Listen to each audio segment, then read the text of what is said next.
Good morning, good morning. Listen, this is Coffee Talk, but I understand you got something else in that cup. And by the way, any brand will do here. Dunkin' Donuts, Starbucks, our own locals. Marie brought her own coffee. What have you brought today? I have not had coffee, probably 25 years. Or I didn't realize that. Caffeine. So, but I do a little hot chocolate once in a while, so this is hot chocolate talk for me. Hot chocolate talk. Hot chocolate talk. Wow. Same amount of caffeine though, sir. Why not coffee? Probably, but the caffeine in coffee, seems to really kind of get me a little edgy. And you'll get off tempo if you do that. I get off tempo in life. It's exactly correct. So once I get off tempo in life, all hell breaks loose. Do you still have jet lag, sir? When did you come back? I just got back from LA yesterday from being out in California, in Anaheim. I fly to John Wayne Airport, so it's usually a flight from New York to Atlanta.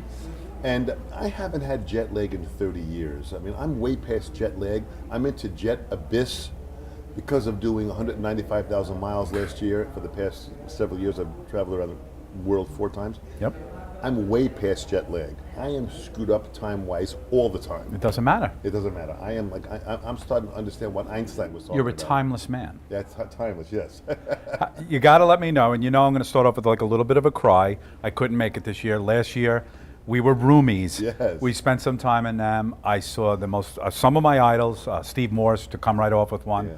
Of course, you, at your Sabian booth. What was it like this year? NAMM, N-A-M-M, for those of you that don't know. It's the National Association of Music Merchants, NAMM.com. And what this is, it's the largest music organization. Actually started in 1901. And it is just every musician that is involved, whether you're a retailer or a manufacturer or a distributor or an owner, the owner of a small business in the music industry, performances, 150,000 people, stages all over the place, bands playing, intensity. I was there again, this is my 41st year. You were missed. We had, and I'm with The Sessions. TheSessions.org is an organization that I'm involved with over many, many years. And I do several interviews for The Sessions panel on YouTube. Yes. So we had a live panel at NAMM this year. It was the largest attended event in NAMM history. It was myself hosting it. We had Paul Quinn, entertainment lawyer. Wow. We had Steve Vai, the great guitar player who was with Zappa.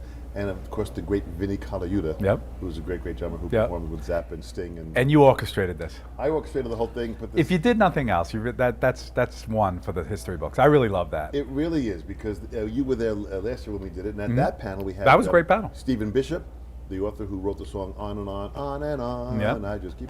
And he also wrote Tootsie and many movie scores. He also wrote the score for Animal House and was in the scene on the steps playing guitar when John Belushi grabbed the guitar and broke it. Wow. So Stephen Bishop was there. We had Greg Bissonette, now drummer with Ringo Starr's band. Previously with David Lee Roth. David Lee Roth, exactly. I think I asked him a question on that. Absolutely, and Steve Bailey was there, who's one of the top bass players, played with Dizzy Gillespie, and now he's the bass instructor at Berklee College, the head of the department. So great guys that are there. And all these musicians share their ideas and their love for music and the inspired. We had jammed room. It was sold out in the room, and then NAMM realized that because we couldn't get any more people and they had to turn away 500 people, they put a camera in the room and streamed it. And they streamed it to all the televisions.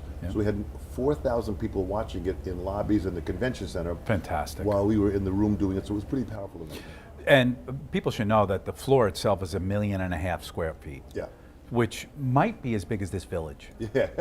or certainly half the village. It's huge. It's huge. If you to give people an example, the biggest Walmart is 75,000 square feet. Right.